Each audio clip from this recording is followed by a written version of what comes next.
Yo te matau tia whaatulo I lo tau pa ia malo tau mamalu Samoa I le nei foi vai ngole afia fi vai ane lau whaasusaunga ia I le poa yo le whala maula li ula wātaputapua inga o le whetalolo inga sio tātou watuno o lo la vasia ia le aula pauta ma le aula patai whaatalo whatu mo folo whatu Asiata ma le tātou proklame ia o le tautai ai le tautua ma le aunanga lau BLU TV Polamoana TV Proklame fai ufo le nei aso lulu, ea ole aso lona valu. Ole masina fai ufo le nei tūsanga, lua whelua se fulu maritasi, ma lo le soifua lau le lei, ma lo le folau Samoa, ma lo le whaatoa toa, o le ua tātou ele o ngā tonu o le nei vai aso. Io e amata bai le aso ngafua, mo I lantou o lo fai ngā luenga. Ia I ofisa me se fo ngā luenga le malo, ma ngā luenga fo I e na o le aso foraili, le aso, sorry, le aso ngafua, le aso foraili. Ma lo fa toa o le wata to ile o nga to tonu o le nei vai aso ia ile o to e mama fo to lua so fa nga luenga ia se vanga ila to fo ile le alua ile aso to nai ia malelo lo to ile aso sa o fo lo fa to sia ta per proclame masani ile nei foi vai nga o le afiafi o a mai o ile nei afiafi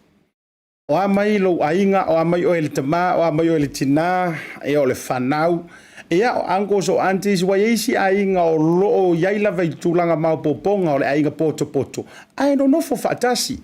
o a mai o ile nei taimi o ile te sisira mai io o te le o fai atu la vai nga ia fato a la ta to fa mai ile tai o la to fa nei taimi a o ile o e filifilia ia e te mafuta I lungo le tanto wa porokalame o le tautai ia e Asiata ia I lungo le o nanga sio manto wa la leo ia mara penga ho fa sala lau le BLU TV ma lo le soifua lau le lei ia o lupe fo I saivao ese ile talitorunga o leo o tanto wa fanga fatasi mo tanto fui fatasi ia o tanto feilo ai fo I manga fetau o le soifua ele lofa maleanga le lei o lo tanto mataisili le langi ia wa lava fo fuanga le tangata ia e na o se foi ai tau ai le tau io e fai pa le savili io o lo finangalo ia maso vai vainga ia na o mo nga fa lupe o ele no mati peitai a le finangalo ia ile tua ele me fai lava o na furi fo va au mala ai fulialo va au manu ia mana tu fo yo le o tau le niusina ia le anga le yo le tuai I tulanga o faivole de yaso o le ase vaenga sa e tau mafai iai ai wa tali fa ali le tua I le de yaso I tulanga fo I la tau fo I o lo tau mafai o la tau pepa o I la tau na tau mafai ni o la tau fale e I la tau sa tau mafai ni ngā luenga o hau malava tulanga sa e pulu nau wailo loto I le tua ai o le aso wa faali ai lo na fia wa faali ai lo na fa maoni wa faali ai lo na lo fa ia oi ia Wai whakekele me la iongi au love mangi au like nai runga le tātou prokalami. Ma loa fua ai lau ua maua leanga le leo lo tātou tapa au siri le langi. Ia whapea fua le nae te whaataritali I langi. Ia e pei o le tala I le vai o sio ia le fionga wa opo. Ia manu tō pule. Awane I ngā pēlo ioe. Awane I ngā pēlo lo nau tai. Ia tua lo tō leanga o le tua. Ia o ia fua o le tangata I whasoa me ia I lo lava taimi. Atalofa mo folo fatuai e ati tatou malava le o mafai e ona tatou faepa favati wa auloloa ia ma tatou wa aleanga fatasi e peio le laula fa tautai I lunga o le au ia awale ne ia so le tatou prokalame o le tautai ai ma lo le soifua manuia ia feo yo le tala lei ia e mai se foi lo tou ngafa malo mo lo tou pai sino le ngaluenga le tua Ia o tō tama whaasau o le langi a wale whina ngalo le tua I le whonga ele wha tā lofa ma o wholo whātu Asiata. Ia e so o se whata whaitaulanga ma so o se whawhiangainga o whia lava o lo tala whaauto au auna totofia le tua. Ia ma lo le tatalo mo Samoa. Ma lo ia ai lau ua maua le nei aso o mātaloupe. Ia tu āsina sina mai lava I maua te tele se o I maua iti. Ia po ao se o yo nei Atalo fantu Asiata bar prokalame o le Tautai ia ele nei vaenga o le afiafi. Ia. Ke fatalo fantu ia te outou o le tātou penga o tātou live ele ngata o le Facebook page. Ia o lunga fo le tātou YouTube channel. Mana tua o le aso le nei. Ia o le aso tupoina lava foi. Tātou te whaatirotilo ai foi leli. Whamaikala o upua a whailaunga. Tātou te whaamatapili ai. Ia pe maua so tātou wa vanoa ia I Samoa wa fo ile fionga le tai fono o le vaenga fa fai ale fa to to ile to Samoa o tas ia mai so o prokalame fa wa male matanga luenga o fa to anga ma fai nga faiva fia la le loto te fai lo atu ia o le to ai e maua mai le vanoa o le tātou wa tai fono ia po le sunga fo ile Laaulialemalietoa le watea po la tai fa Schmidt I longo le tātou porokalame. So ki kiro la waki. Toi titi alo toi mamau. O le na whaatulanga ina le maa whaatala noanga. Ia I le afa o le lima I le taimi a tātou I niusila nei. Ia kasinga me ola o kusa tātou taimi. Ia so whaatalo whaatulanga to tele o tō longo le tātou apio fōlinga. Lex Paulo ma le tau mawitanga. Pale anga siva sane livi. Ia ngata leo vili rimoni malole ona sai malole mafuta mai se uso ia vaili malayo manu vaili mal tausi ba taile mafuta mai malole fa to ai foi avera ulifi ia avio e rungo lifi ngai ia le sunga ia Pepine Navy ma le tau mafutanga fa talo fa tuanga te le sunga le toina po elda tu atatangi ioe ia po le fionga fo ile tutulia tu atatangi malole fa to Dario moa ia le mafuta mai le fia ngata leo tele lutu harau ma le tau mafutanga se uso ia kensi mus ioe wa ku ngai le alo o kusi le mele wa ia ka ilo le ioe ta ilo le sawa le fionga muri nga tele le sa fa kala nga ku pe tu samba le o tu si o ye nei ioe tu si limited malo ia te ta sir nei fai business I longo le tato wa tu Elisa talimatasi ma mafutanga ia ngata leo si o uso le fionga ia tofa io fionga ia tofa pop no ola ma lo fa tele mafuta mai fai mali lo lori o ke lo oi e te ala usu le lori e to mo ia le lori lo fa tele Jeru and Vania Bluwave le mafuta mai le fia ngata leo fionga tam fai nga prusa mo ma lo fa to ma lo no sai la nuola tai mane pitolau ma to mafutanga nga tailo anti tanupo sola falu penga ia fa pe foi la ia Henry Vauliko ma lole soi fo manuia ma lole fa to io te lo ia wele angi si Vauliko io e na ma to se ma to fa ma to ai ngai santa ia si o santa ia le sunga Henry to fina ani pani mo to ia America ma lole fa to Pe fo ila suru ne fa talo fa tu i le fionga ia tai mali autu va fusi pati yoane me se fo io le fletua ma lor ma futa mai le fiafi ia nga te leo Oscar now io honjin jongi ja konnichiwa ia me se le sunga ia Oscar la ma futa mai nai Japani ma lola va te o ma futa mai ma lor fa toto ma te le pule o mai America io Long Beach California mai o tau ia o tase fia le nei taimi fa talo fo ile sunga fa fia ngai ia lasi lofa o tau uma lava io ilunga le tato wa proklame ia se uso le sunga ia seiuli foto no lo tu sa mau Victor Elisara ese le maka I pepe o ngai kampesi ia mai tata mo fa sala lau le tato malo FM sa moa malo le veto ile uso malo mana ia taleni wa ese la wa ia tu langa ia pese nga ia wasau io wa tau le mauton wai malo loto le tulanga o fusi nga ia wa fai mai au pese antala fatu lau moli pito moa muli anga tele malo le mafuta mai malo le fa toa ele dei vai nga le fia nga tai le tali melei ma to tele tau vui la nuola tai mane ia me se foi ia fa talo fa tu ai se uso ia tu po ilia fia me se foi le tautonga le mafuta mai na St Mary's fa foi Sydney Australia ia ma lo le fa toa I me file mu ma to tele la se ko kelo tatu lungo tatu a talo fa il TCCWS ia Sharon Elisala sa lea ia ma lo le vale no sai ma lo le fa toa ia me se foi sunga pira leota susitina sulesa ia peu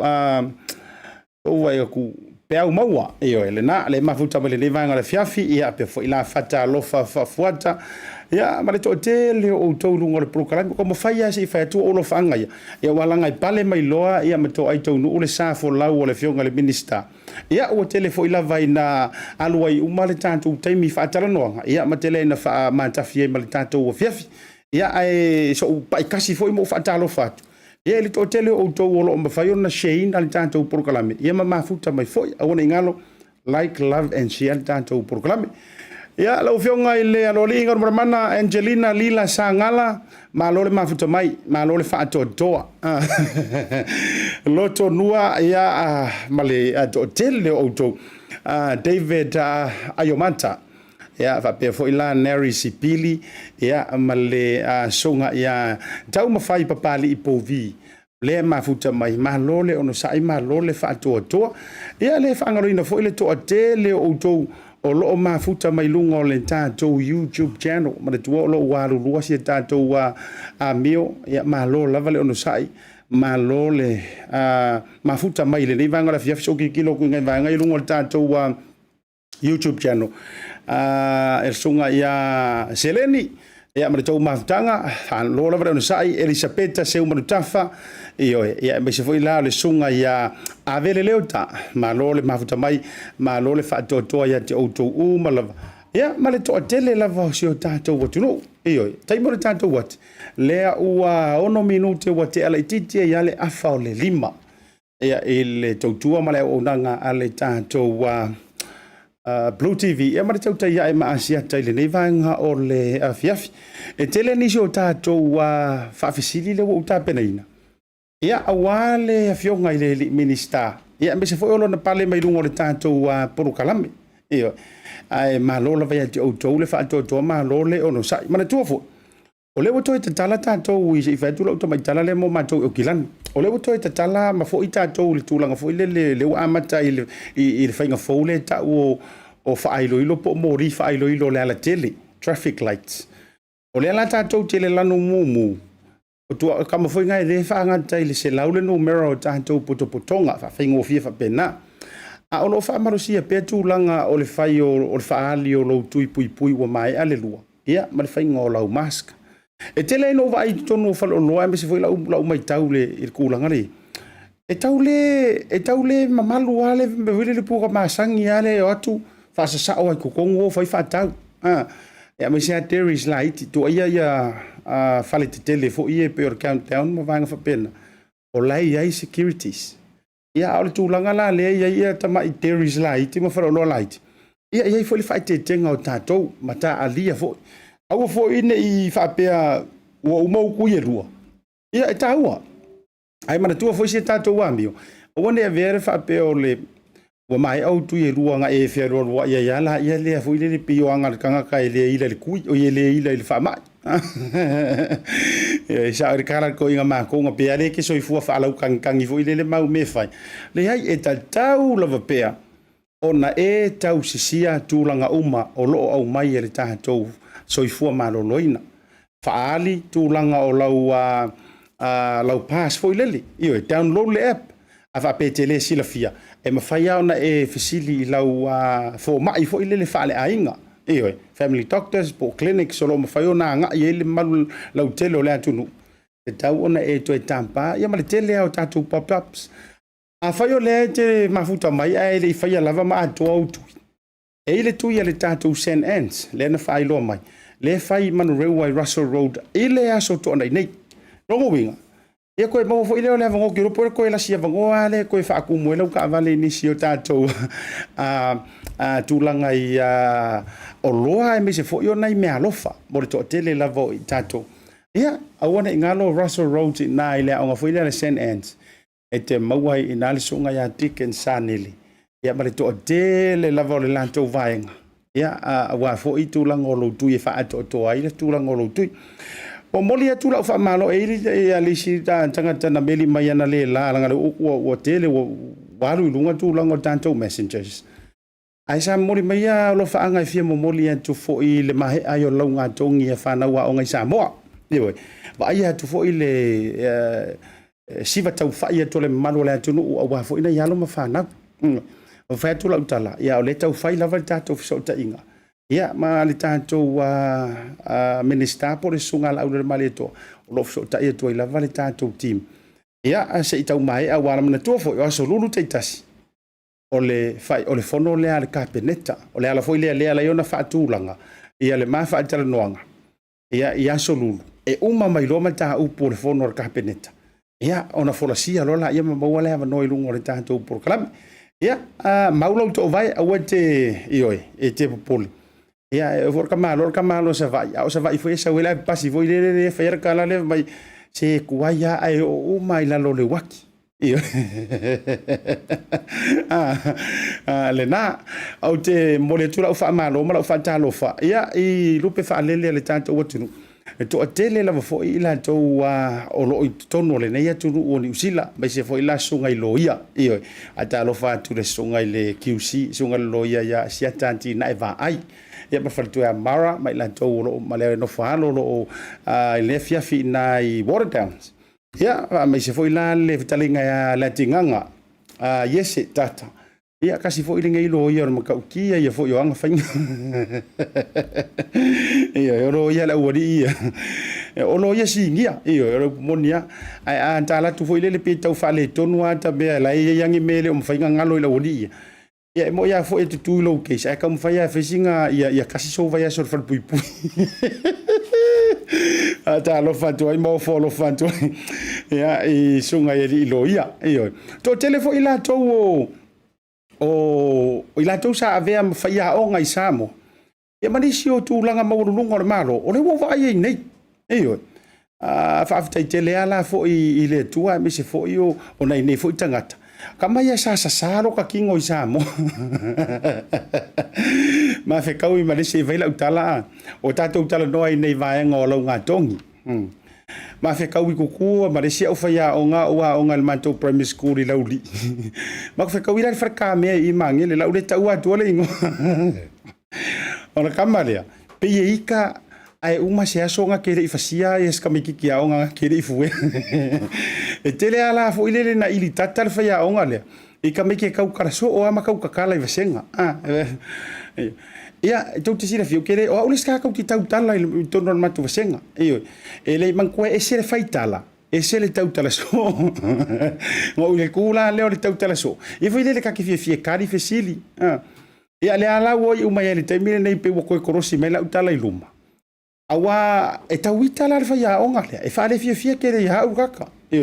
kama foi la le tau mo le langona na foi le manga wa ia fue o le ku wa le na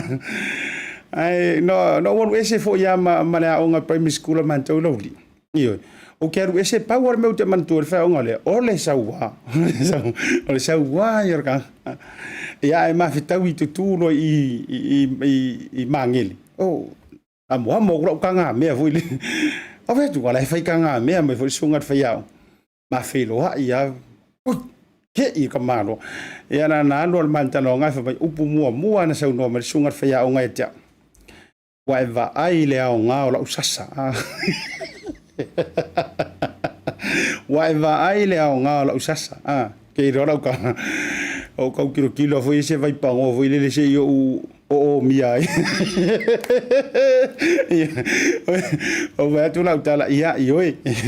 ala usasa le ngo karu ese pauanga me ngo mangkuanga o la usasa ya le na ukiri ka wa ko de ngo o le faya o ai yo le atalo fatu faya o nga u malava io o lo fai pai nei New Zealand e se foi so staff o le la langi e mai so tu la u malava sa fe ngai mo uto fa talo fa mo folo fatu e se tamata to program ia manatu e lo le utau sa ulita to fa ilo se tanto atu la valita to fa salonga fa business nei ale ngata ile e ile si va ngai tu atu le tanto fa tala noanga ia o le tatala lo inga po o le restaurant no se tasio a o ngai to tonu o mangeli ia ua fa ingo le OEC se taimi fa lo tele ma fio mai fo ile o lo fe ngai ma le vaenga le o le onga le e o ile fa kamuka langa le o kana no i tu langa tau aonga io a fa pe fo inga maka kupar penkala isamo io e anga kuskusia sawi nei e iai la le tanto aonga le i mangeli io e mafai ona o tawina ai oe le tama ma le teine Samoa mai le sefuru ono tau sanga na il fast food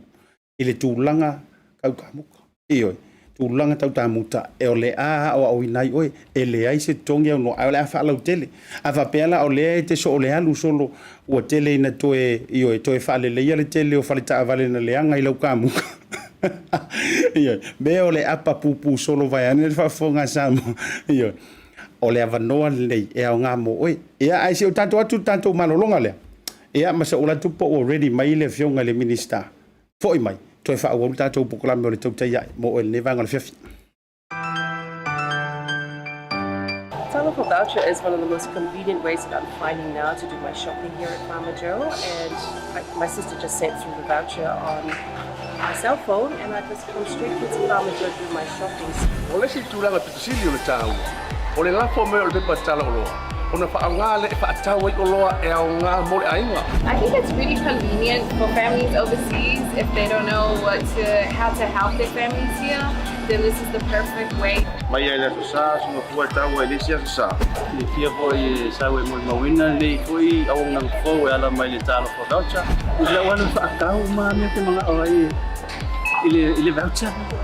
Dai mo le talo pa voucher o mo le aposusi o se o fine. So se para loa fa ngo fie. A me se le tferwa i mala telefoni. Tai mi uma. Ai lo la fo merkes o nei no de tamao le ainga. Fa te tu la vale tal for voucher mo le foi au nang fo fa tai. Ma lu la le tam pai. Pa tai talo pa voucher. Teki talo pa voucher.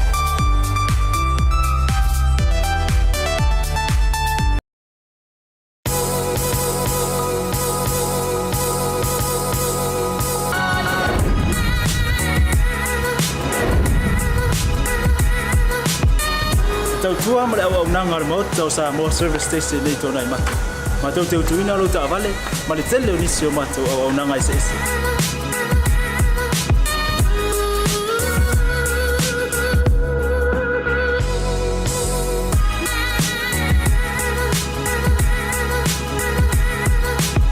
Ai ngata foile, ma tau te seke ina fo ilo ta vale.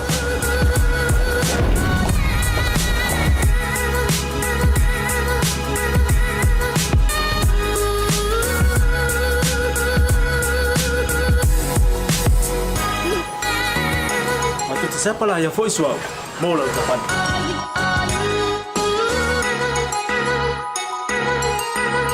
Apa itu yang baik pak urusan? Awalnya telepon, matu siapa lah yang voice mau lah ucapan.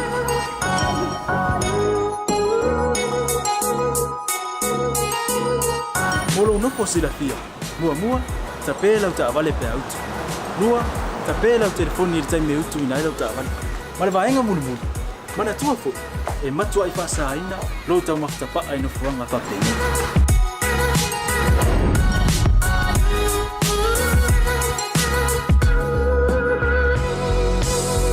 Hota Samoa, ore mota mo Samoa. Mato te fia e au na pe mo o Samoa. Maftaile fia mai. We'll see you again. God bless.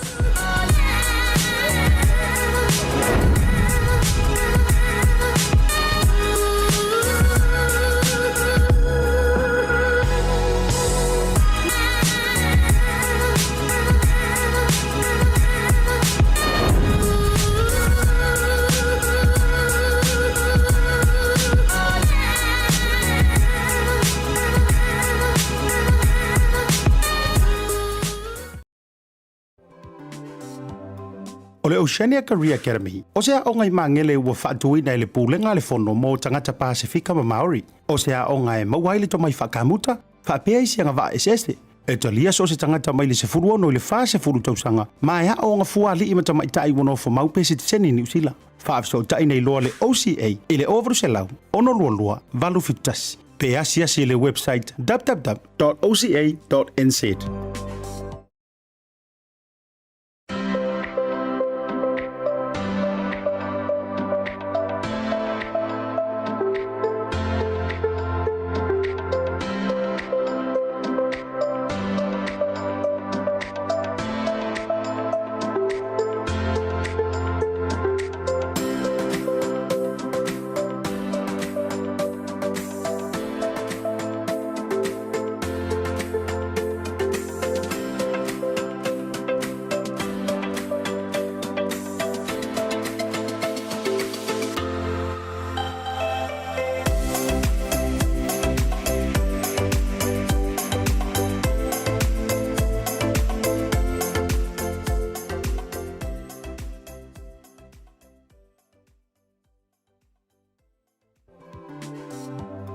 O le Oceania Career Academy, o sea o ngai mangele ua whaatui nei le pūlenga le fono mo tangata Pasifika ma Maori. O sea o ngai mauaile to mai whakamuta, whaapea isi anga wa eseste. E talia so se tangata mai le se furu ono i le wha se furu tausanga, ma ea o nga fua li ima tamai tai wano fo maupesi te seni New Zealand. Whaafso tai nei loa le OCA, i le overu se lau, ono lua valu fitasi. Pe asia si le website www.oca.nz.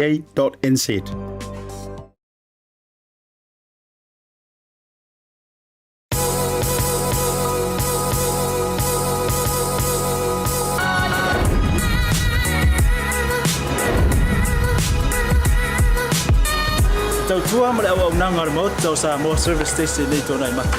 Ma tau te utuina lo ta vale, ma le tele onisio ma tau au nanga ese.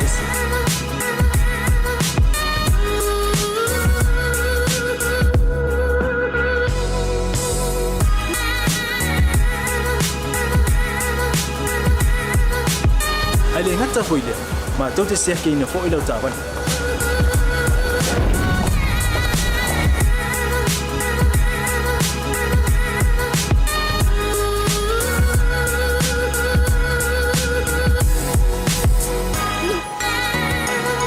Siapa lah yang voice wow, mola utapan.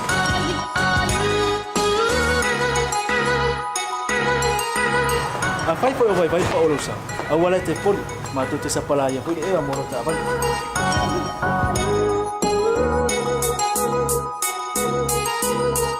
Mola no posila fia, mua, tapela uta vale pe auto. Lua, tapela o telefoni irtai me utu ina ila utapan. Male vaenga mulu. Mana tua fo. E matua I fasa aina, lo tau makitapa ai no fuanga whapeni.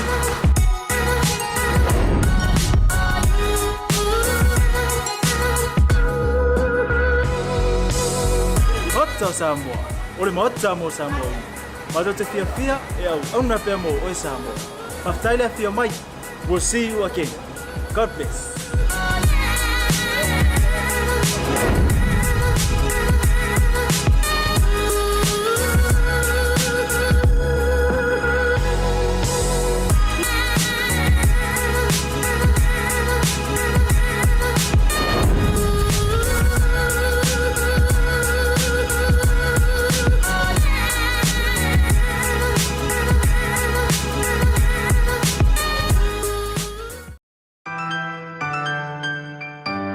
Telephone voucher is one of the most convenient ways that I'm finding now to do my shopping here at Farmer Joe, and my sister just sent through the voucher on my cell phone, and I just come straight into Farmer Joe to do my shopping. O le si tūlanga pitusili o le tāua. O le lafo me o le pepa tala o loa. O na whaanga le e whaatau ai o loa e au ngā mo le ainga. I think it's really convenient for families overseas if they don't know how to help their families here. Then this is the perfect way. Mai ai le aso sā, sunga fua tau ai lesi aso sā. Le fia po i sau e mui mawina le fui au ngang fo e ala mai le talo for voucher. Ila wana whaakau ma mea te mga orai ile voucher. Tai mo le talo voucher ua maua le apasusi o sewa fine. So se paro loa whaingo fie, a mai se le te wherua i malau telefoni taimi uma. Ai lo le lafo me le cash o na inu e lor tamao le ainga. Whapea tu lava le talo for voucher mo le fui au ngang fo whaatai. Ma lua langa le tampai. Tai talo voucher. Teki talo voucher.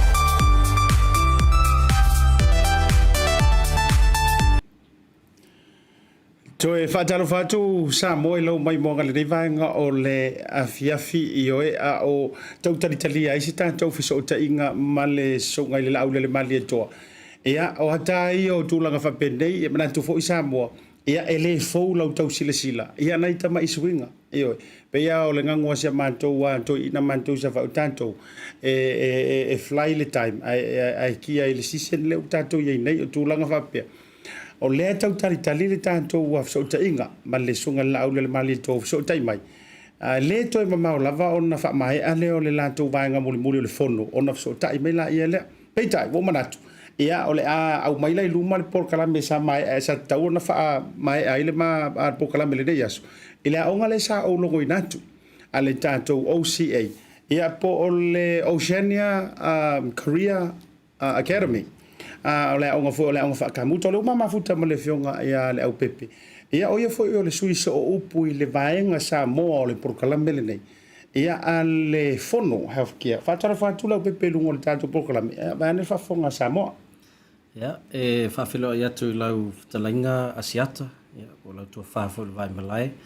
ia fa filo ia tu fo i le paio sa mo lo mafuta mai le tato porkalame ia le lo fo le li mo fo le nei lau tato to e fa so ai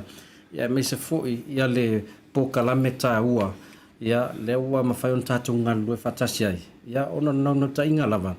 mo whanau lalwa oa se o tātou atunu ia o lo ia le nau ta inga ina ia wha lau ai tele ina ia le malmalama foi i se tu o lo mawhauwhau e anga ia le aonga pia whapea ua le ia sesi mea o toi mawhauwhau ia i nei teng ia le na aole i o tateri o tonu vaenga le Okay, lo sitting ofa petu ya manga ya lo su mai ka ki ko lua il tau ya il telo of io le la ngolo ma no tu vai tu il ko tele le a ko meni ia fa mai manga ya le lo sa se lo na u yo le ya ma lo afua ila o mo se fai so noanga o le na fa matalia na nei le tu langa o le tato fa pitoa mo me so le tato fa lo loa mo o le ale nei ya onga o le OCA o le hafo sina tama i tala pu e winga iai ma le o mai tantou i Samoa tangata Samoa ni usila whaftai Asiata o le OCA o le a onga lea sa whatu ina le fono o le fono pe sa whala potonga le tono New Zealand ia e tele na whaatino ia ngā luenga fsoswani mo tangata Pasifika o le lātou tala to tele i o tangata Pasifika o lo whainga ruenga i te tonu o le industry leo lau whaifali, construction, ka muta. O mai alatou susu e ngā, o to telo i lātou e o tonu e ka muta. E leo ieni whailonga, po le to mai vui leo am whaiona su e ina, mai tonu tertiary educations, ia po university, ia po a onga vui ia o lea whaamata ta isese. O le mea la lantam whai lātou, po le hase awala e mawhai ai o na maua ni whailongo i lātou ia ngā lului tono o le industry lea. Ina ia si ia i lunga lātou tupe maua. O le to mai ia mawhai e fo e lātou o na iei seisi taunu unga e sili atu. O whainga luanga, whataitainga la Asiata. A whapeo le te lewa umalea onga o e mawhauwhau e te alu e te whainga luanga as a labourer. Ia a tau le labourer ia o e te ngafa ngaluenga mamafa. Ia, whaala. Ia. Pakimu. O e tu umatu ia le tele o ngaluenga fo ia le mana o le se o vanga e whaatino. A whapela le te amata as a labourer ai luas futa la li tūla. O lea we whapea oe. Wa matuale lei ala tupele mo. E te leo tue nau fu lei sesi mea. Se fulu luas fulu tausanga. O lea te whainga luenga ia le luas se fulu ta la lea. A lofa te lele pule ia te oe lofa maoni. Masalo o atu lua lua. Po le lua tolu. Pe oi na e le tō whai il whaalapa tuputonga le fono. E ta tau ona ta pena sea onga. E whaingo fie ai. Ona onga i la tau olo nau e oe ngā lulu e whaakamuta. Ia maua le whailonga lea. Ina ia aluatu ai loe whainga luenga. Aluatu lo amata le luas futolu. Po luas ufa a talai le tula. Po luas lima fo. Fua lawa po fair company lai te iai. Te leo le se senga. O le luas futala. Ma le luas futolu luas ufa luas lima. O lato fo i maitau. E uma le whātau sanga pe a whaapea wa uma le a onga wa molo certificate in construction e ala tuloa e a onga. E ei le periota fo le whailau apprentice. E mai alo le lua le whātau sanga. Ia wato e mua le sisi tanga. Ona peo o ia inga lava na lona winga. A whaap mai le tausanga mo mua anga i le valu za fu tausanga. O le mawhai ona e sau mai le luas fu tolu lusu lima tala. Masalo anga i lusu fitu tolu su tala i le tula. Mai le luas futa la fena fenga luenga i le so fai longa mo futa usanga i le luas futa usanga. Ai onga mai graduate mai le osi ai. E ma fai ona mata luas futa tolu fa so solo tuai lunga. E o mai futa usanga masalo e la tolu futa la le tula. Ma lo fa vitai o le o te vava ia tu fo i se taimi ona mantu atu rei lunga o le whainga o le vaenga e te apala iai. E mai so tau sanga ia no wha mai lo antu. Mai le se furu ono i le fa se furu. Peitai. Au tuli e le vaenga lea. Ia mana tua foi lan tanto au mai e peio nga luenga au ka ua ngere mero ka mutai nei. Peio le ngana le tali tutusa ma le fama i sa moa. Kama foi ngai e foi fakoanga ma ko lo foi fakoanga au mai lai nei. E kele ai nei tangata ia no fono fale. E tau le whangetana su ni nga luenga ma vai ane foi ono tulanga i le ngana ma me fa pena. E pei kilo po ia ole vali ole fai sima ole kamu. A ole wa maua le avanoa nei e kokongi. Ala o pepele nei a onga ai pe ye fo ini o wa fa ilonga fa pitoa e mafai ai ona e awai e fo na fa la utele vai liure Asiata wa umana titilo mo le fono e tu langa fo i pe ya no fa yatu e mana e fa faingo fie lo wanga yatu e te enroll mai a palai la onga la o lona winga a mata mai sfulu ono tausanga a nga ilunga o lea talia o lona winga fai wa a onga le high school le taimi nei e wa sfulu ono masalo taimi le o le 11 ya 12 we va ya to we le fia onga la ai le o mautonu fo ya oe polari se me fai o ila onga le o le talia sfulu ono tausanga nga ilunga e ma fai ona e watu e Filipe te fia ka muta ia pe te fia a nga i foi e isi matata e se o laia o wina ai o le mesidi e le se tong pe o le vea ta ua na e fa atu fo te lo tatou e o ia onga o le toe alu e le tupe ai e le se tong pe a fa pe ua nofo mau ia ma e sitseni o vanga ta ua la na le ai se tupe te tongi e le fo ingisi me fo ile le wa e fa mai e se waka fiu ngai me e uma e ang fa mai ai uma e fo ya ko kongi se tai muli e fa fa mani no va o fo ka ko samo se o le ke lo le mau ma fa fo ma o fa ma fa fo e le ai se tupe e le se tupe pe uma la onga e le se tupe to tongi pa ua no ta ingole o le usi e ila ia e alu watu e ta onga o le afsosoani fo ia oe i tu langa umaina ia mauelo tu spasi ai le se tu peto fa lo no winia ta nga fua o la te tongi la malo o le na umel malo le tu pe anga i le fono au mai lo le fono fa tino ila onga le ina ia mafai tangata pasifika mi se tatu Samoa ona e fa nga le avanoa le ma le sfulu ono tau sanga na i le fast food a fai fo le te fa longo mai a o to sfulu lima tau sanga wa e le fia fangaluanga fo ngaluanga na te temi nei a weva ai mai le telo ngaluanga fa ka muta o lo alu temi nei wa e nau fo te fia alu te ka muta o lo hava no le nei fai ona e sa te apalai ile OCA awaya o nga fua pe fa pete no fo mau ia to sit sen ai ta tala fo le hava no ia li imata mai tai se taimi si la fo e ano lunga le website se taimi le la masalo la fa e mo mai yan tele ele o isi atato fa mtalanga en fai ona maua ile tulanga le ia le la tato me ia tulunga le website le u falta tia mai ile taimi le nei e anu la to tu foto to me kasi fai tu le tato screen fa bol le na o le tato website le e te anga ia nga lo walu ai lunga le Google pole ala va a wete so isi me masanina e alu tu si lano e tap.oca.nz fa ma wa ilano amaya o nga avele o no so ilo leo le si a page leo le a tu lunga tato screen ia le na mo lo si la fia pe o no le le pepe faina sa no e sera ule le ko mi kisa ko nga e pese sa mo ka mi kire ku rai Asiata ole wala ton wale na wai ia o te sau te sosoani po kalamele ona e isi o watali ina mai Samoa wa atone lua tausanga o le lua fesfulu ivan sau mai Samoa tau no mai New Zealand ia e le ai se tūlanga voi le ni lisi pe le maths pau wata le ni se watali lan sau mana ia e fifia la kapi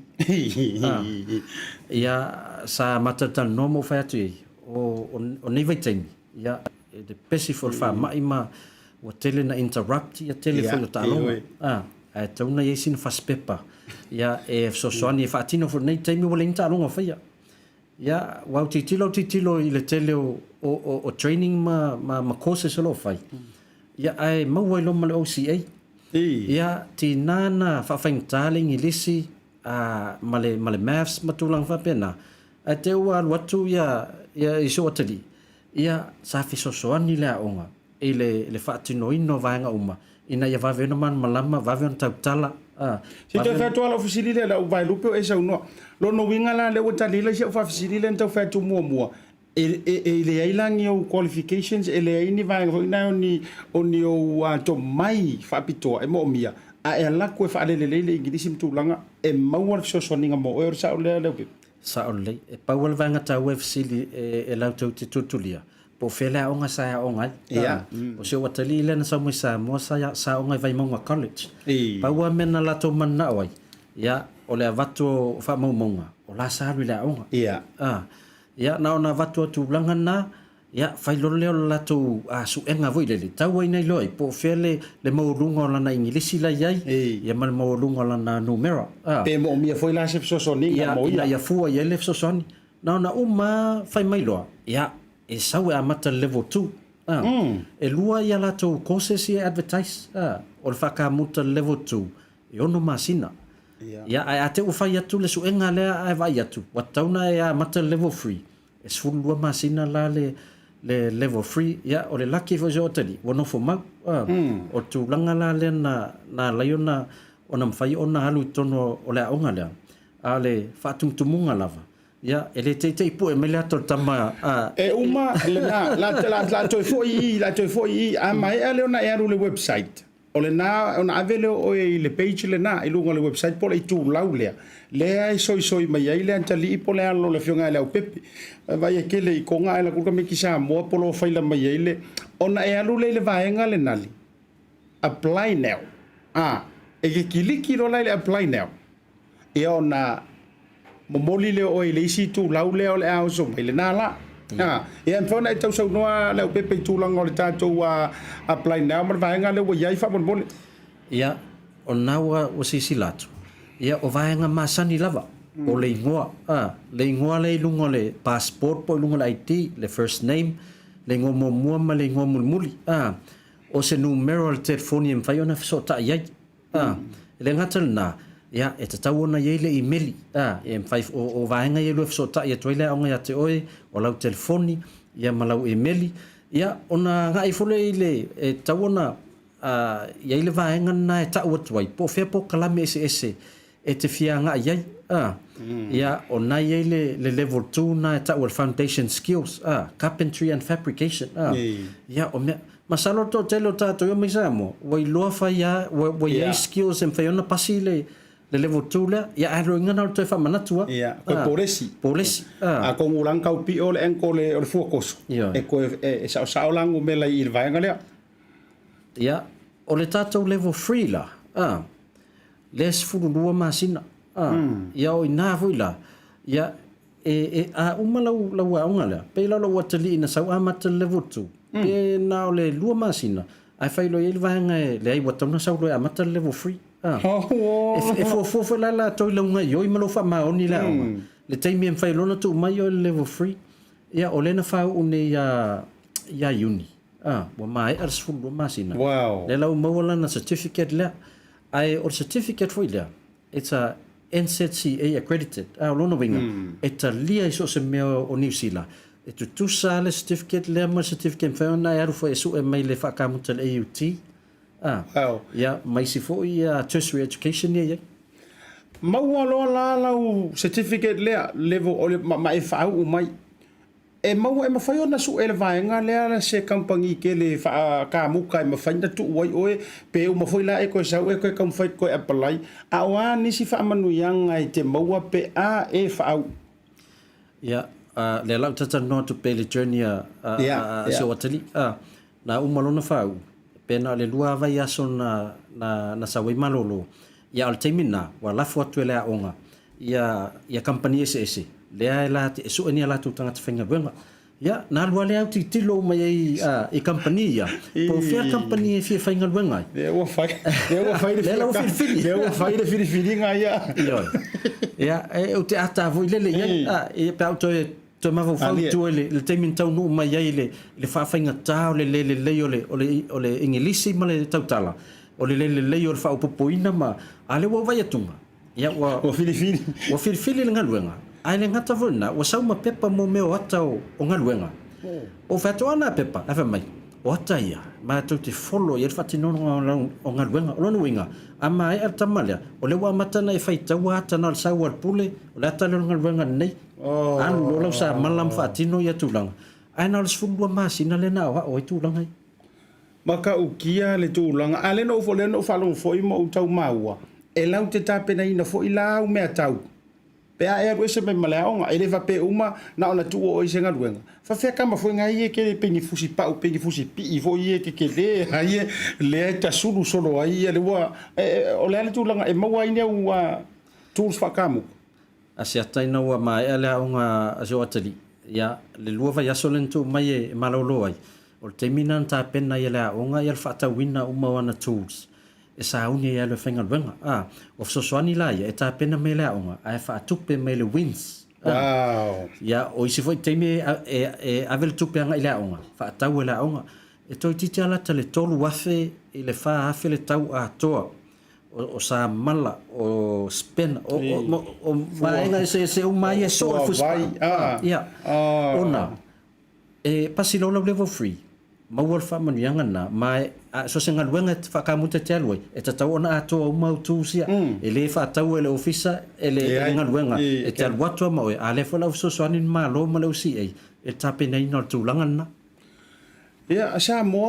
o tele lo pole le au vai de mantala le si to e fa e mo fa ta to ad le fa mole se sila mai to sila le malu lo tele o le tunu ona ma to tele no le ma wi ile tu lang fa to no ino lo apalai ia mai so se numero ai to sila mo fa ngol ta to ad le ia ma nei va inga ia le website tele ta to wa o ngai mangele o le Oceania Career Academy. O sea o ngai mangele ua whaatuina le pūlenga le fono mo tangata Pasifika ma Maori. O sea o ngai mauaile to mai whakamuta, whapea isi anga wa eseste. E to lia so se tangata mai le se furu ono le wha se furu tausanga. Mai ha o nga fuali ima tamai tai wano fo mau pese te seni New Zealand. Whaafso tai nei loa le OCA i le overu se lau. Ono lua valu fitasi. Pe asi le website www.oca.nz. Ia le na Samoa le na wa e sila atu ia ile tulang o ke fantu lo fionga le au pepe o langi masingi e fio i mele au i tatu le e lu tu toni ia ile la vangi me foi ole la ku ka va se fa nga le uru fa o va le fa fonga Samoa e ka va se o la se masini le te va e tunga a o le mo wa tanga tai fe so ani e fa le liu o le te tau tu lia wa o le moni la va le natia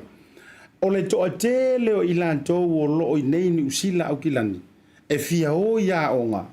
Ai whaafefefe aka kōrangangu. O le pusa o nga. E alo vau fua de whaapefa mai. O le paie o le lirani. O le aunga kā o le lirani. E musu le ai o le upumonia. O amatua popole ai le ngangana. E le nanu. E whaingilisi. O le whaafesidi. E mawhai ngā lifo se isi o le aonga po o se whaia aonga po o se si. E tau fe soa soani le whaalili wina po tūlanga lea whamonmole. Asiata o tāpenanga o mana sa autitilo i elefono. Ia mana to komiti whauwhautua. I mea ia e te tau an whawhaingofi e le tāpena ina o le o le soifua o ino i lātou o le au le aonga lea. O lono winga, o mata mai teimi lau application, teimi watalia lau application moe o tu le aonga. O le teimi na e tāpena i le aonga. Ia le tangata e whesosoani ate oe, po le tangata e uolo lima. Lono winga lau mentoa. Ia, a elu university, e leise me wapena e o iai. E tau mai i, le nanouta ingon nei pokalame. Ina ia paula, ina ia alwatu. E leise me te whapole nai. O le a iai la tau, o le a mawhai ona tau tale le ngana whaasa moa. E wheso tai ate oi. Pea no whai atu. E sau se wateri. E le leise tau tala wha ingilisi. Ai alwatu le aonga. Whamai o loo iai ia mentoa sa moa la iai. Ia e tatanoa mai a ole ngana. Ia o la tofu lana e te tala no iai me te mana o mia.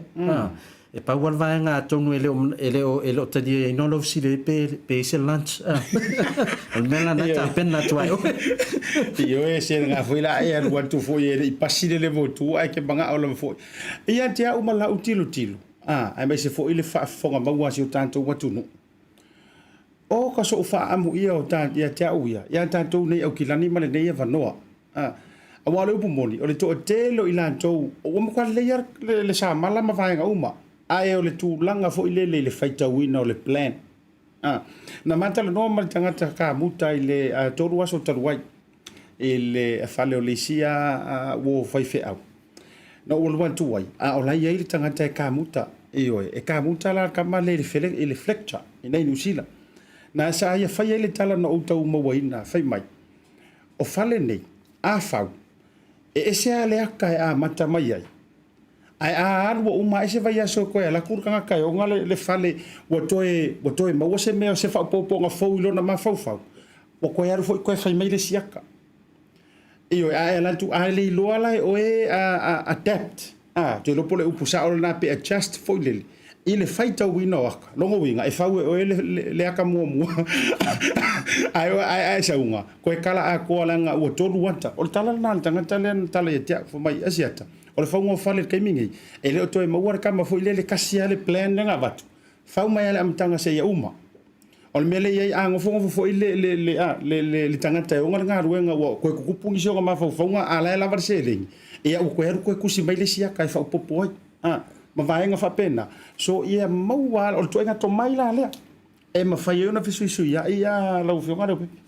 Sa leia asiata. O le tūlanga ia whawhaingo fie ona e lava tāpena. Pei ona e whai mai, o tātou mai sa mo e te sau. Wai e lo malo si, e whai ona e tui le whao, ia ma e lau leo noni, ia e le whaingo le palu ma tūlanga whapena. Ai, e le leile anga i le OCA. Ia e te apalai, pe talia o i lea onga lea. Ia, o le a alu al nei vai aso, o maa whaasoa toi masiata. Na wai lo atu le tātou website, o la whaalau i lo atu whale numera o vat se launa iai, e mwhai ona whasota iai. Ia, a wā ia se so wawanoi tono tātou a onga lea, o le tono mangeli, o le lau mua sa Auckland nei i lea onga lea. Io e le nān tonu lava, o le numera lea te wala au mai ai, o valu se lau, e le ngan tolu website tolo tu i nān tui lunga, www.oca.nz, e te rofo ilo ne tāua. Alu mua fo i le vaenga na read more. Ma ngai foi le fai o singa uta mai research, so ni ani se le ainga fai tau mo faliu. Ai a fa pea e ke mga wa o foi le wonge ilo e se o ka mai ngangu e ke kau fai. Ke lo vili le numero le o valu se lau. Ono lua valu fitutasi. Fa maua ilo ke minga ila o valu se lau. Ono lua valu fitutasi. A fa pea o e le se fulu ono tausanga anga i le fa se fulu tausanga. o lo avanoa lelei lava lea avanoa lelei lea e mau ai sau faspepa e faila utala lea no usau nei New Zealand fa uma toi ma fa si foi ta fa lo lo nei aso no usau nei New Zealand o ma o ke fa longa le upulea a o ngei a le sau faspepa e le ke le lo ko kongi e le alo ia foi oi to tonu foi le tulang e le fa pe o fa tuanga nga vale ia ila to o lo nga ko puno wai e uno le ia le o le nga le au te tala noa i le siitanga ma le leadership e lua mea ia o te tala noa tuai o le siitanga o tātou uma e rea ma se fia whaalonolono i se tupe fui le alanga e le ku mawailau whanau mai anele a tonu e tā ua le lua suluta la i le vainga ana tasi tamaititi e a uma le tausanga ua lua tamaititi ua tolu tamaiti ua wha a le rua sifuka la tongi pato asi i le fitu susene e si i whabena o lea la mo ta nofo i nei atu no mo ta tilo lau pepe o le winga tonu ala lea o le whaama ite ma le whawhangu i la tau na mua mai nei ma tilo le ka wala o le mele o le whaspepa lau certificate foi lele e ta ua wai la kuala oi ma lau certificate pe fai mai a ua long service le si tanganta lae amore sa mala vai ane foi le a presenta kular kamalea ia walua kwale o lo tongi alu sili atu ilunga ono le tulanga e sila fo il company ile to ainga to mai manga va le walua to mla suma ia o le nala o le no mera na te tango e vili iyo a wote no fo se o foi ke iyo a fai fo e fa pe te loa wale o ngamo o e wo matua o tau sanga sila e o ainga a fa pe la to tele o mo wal fai loa le ma tulanga le nefiafi ia tanga o teksi ai share ia por Colombia le tanga o share fai ko maka atoa le fa la wi lo le la to tu fo tasi e ngore tanto website e awa fo ile sila le tanto atu no ambe to tele ila to ia olo nei o kilani ia fa maru no tu fa fo ko o kilangi lo winga la fi sum o ia fi awai e wala nga ele o va no se tanto online le te mile nei ia e te tau ona e no fo tono o kilani e pei fa tatou ia so i savai ai fia onga ia pia e te sau su elo ainga ia pia e te no fo mai ao ele fia onga ia vele e mga usu mai savai e ta ua fa fenga o lo fa fonga mai leo te vai atu a alu le tava tano to telo ila to tangata fo ia tau ilo ma fo ia fa wo ila to tonu wan o ma fo leo tau fai ma futa mai lungor programe vi ele li pa fe o lo no ta inga le fe o yo le tala le ma sunga fa fenga o te lo fo ia le si vaenga tau na lu tau ina wa le upule la fa tu la utala e le ma ai uma man tau penitala o fa maro sia fa fenga na pol tato mo le toilo fa malo fo sunga fa fi se fa fa fenga pasta weta fat ma na yo upola na fa maro sia na po ele tala ina fo o le onga lupe foi vau esi le anga nu fa samo sa ia sa no ai fa pia e le tutusa uma ia tangata i me alofa wa avatu ele tua e ke le ngofo uma ka ke le ngofo uma lu mor computer saule tatou tele no fo uma i tono potu e malulu e ese uma me alofa ale tua e fa upe ngai le tangata or ko kele le au fia ka muka le ia le pepi ia e ta muta fu le na o nga faiva vale malupe fa ele ilo na umati peita ia fa kai fa mama ave fa tai foi lo fionga fa mai tai merele ia ile fono malela to foi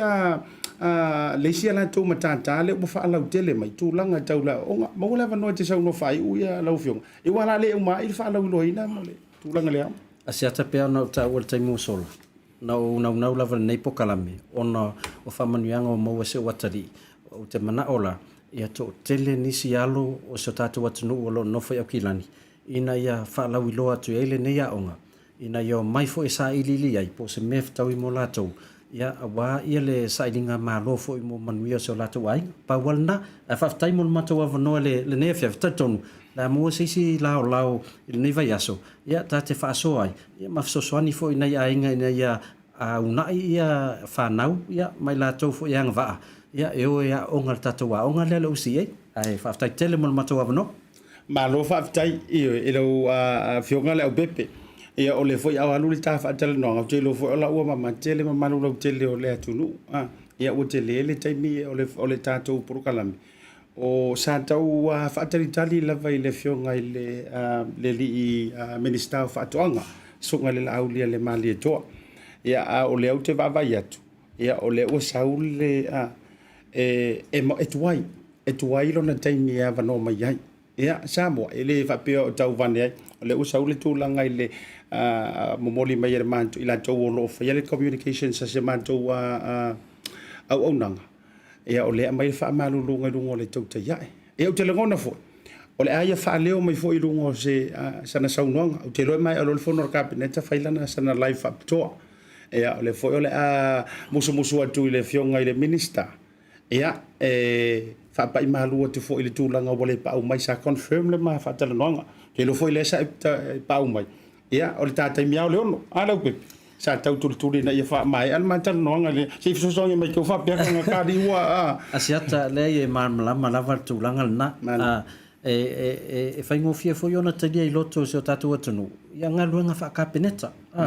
au ai teimi wa tele foi mata upo e whatata noina ia u whawhaingta foi na maua se avanoa o lato mata whaioi o le taita ino le atunu pauan mata whaioi a ta wale o le taulongolo o lona winga ia tātou tālia po lasi teimi avanoa ia le fionga le Minster ia e whawhtai wa mua le avanoa whalau i loa le taha o malea ia ina ia to tele lau ka muta se o tātou atunu ua ia e misa tātou Samoa e whao ngāle au e tui tono mangili o Samoa e to o tele ia tātou tono mangili lata mai ai isi nuu tua oi o South Auckland lono winga e tele tau anu mamau a whai o Tara o Papatoi mangele ia po o ne hanga foi whaasolo tu manuewa o le matua i lata le ia onga ia te oi ai le ngatana a onga fua ai ei foi isi fisosoani e tape neina le tātou au ia le na ele uma ile fa o pe o le tātou fa la wi lo le mo le tātou wa onga o le foi o le atu ina tu la fa la lo ni so tātou wa le si fa sala la ma wala of so ta inga ia o le mo wala ma la fa pende e fa so atu wa ke lo e uma e o fa li diu fo ia o e ke la ku dau e lo pe te la to read lo plan ia la ke la ko u la tu mai le reading o lo plan Samoa ia o te lo le fa mu tai mal tātou ta ia ile ni vanga o le fiafi la foi fonga va tele se fa le tonu le fiafi e la ngona le ma fana pe fe ona malele pe tanoa le fionga le pepe ia o to utanga tamala mala mo tilo foi wa ia e ngalo maloto ia suanga le va tele le ia so e se foi ia ona i fesuia inga o le porkalam ia ono wale ma fauna pa mai le fionga i le tai fono le vanga fa fai fatu tu ile tu sa mo utas peitai ia o le asele le yo le nei porkalam me matulanga uma le iaso ia fai mo ta pale mo ta la e tato filo ila so ta ia ia te lo ala ka mo fa walo ia stofi pero e pa walo la ka mai io il position la au le tau to fine ele o misia io ele mis wa fai melati no o marsunga ia Laaulialemalietoa o le fai maka absent le woli ia vai ane o la tu tau langi ma tofi ala ka mo o tifau ia ele misi lava fo i proclame o yo lea ma fa to fa tu mo le fionga le pepe le vanga fiafi manuia fa se songo le fiafi soifo o le Oceania Career Academy o sea o ngai mangele ua whaatuina le pūlenga le fono mo tangata Pasifika ma Maori o sea o ngai mauaile to mai whakamuta whapea isi anga wa eseste e talia so se tangata mai le se furu ono le fa se furu tausanga ma ya o nga fua li ima tamai tai wono fo mau pesi te seni New Zealand fa so tai nei loa le OCA ile over se lau ono lua valu fitas pe asia si le website www.oca.nz.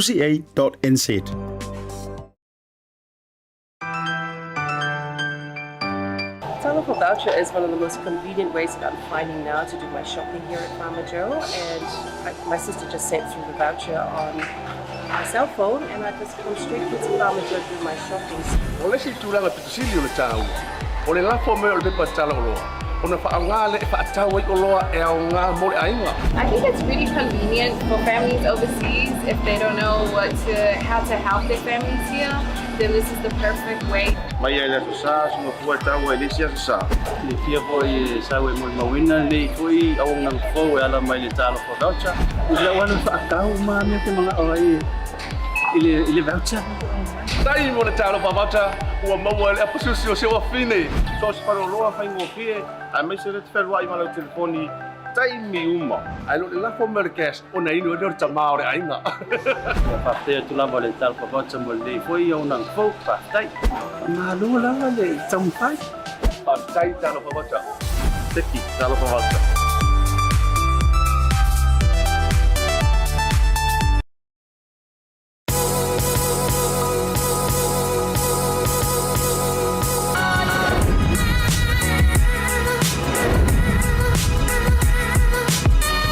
tautua ma le au nanga le mot tau sa mo service station nei tona i matu. Ma tau te utuina lo ta vale ma le tele o nisi o matu au nanga ese ese.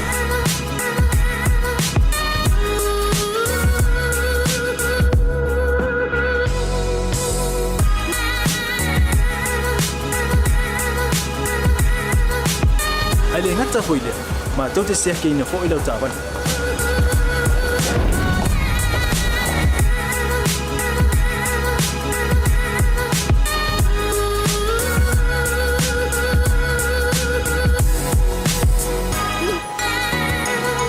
Siapa lah yang voice wow mau lau tapan.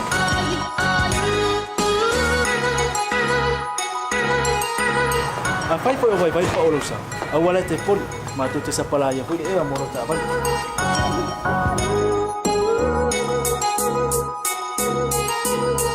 Molo no posilafia. Mua tape lau ta vale pe out. Nua tape lau telefoni tai me utu ina lau ta vale. Male vaenga mulu. Mana tua fo e matua I whasaina lo tau maftapa ai no fuanga whapeni.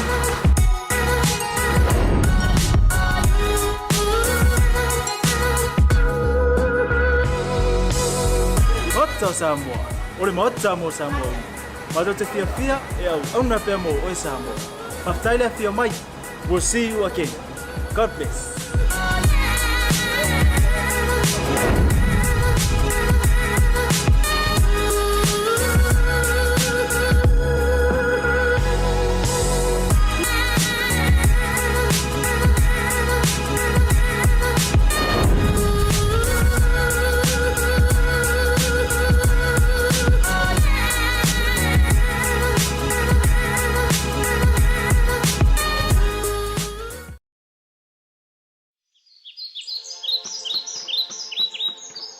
For the next generation of growers and farmers in the Pacific,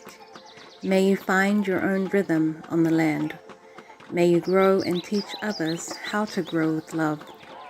May your skills and intuition continue to nourish, nurture,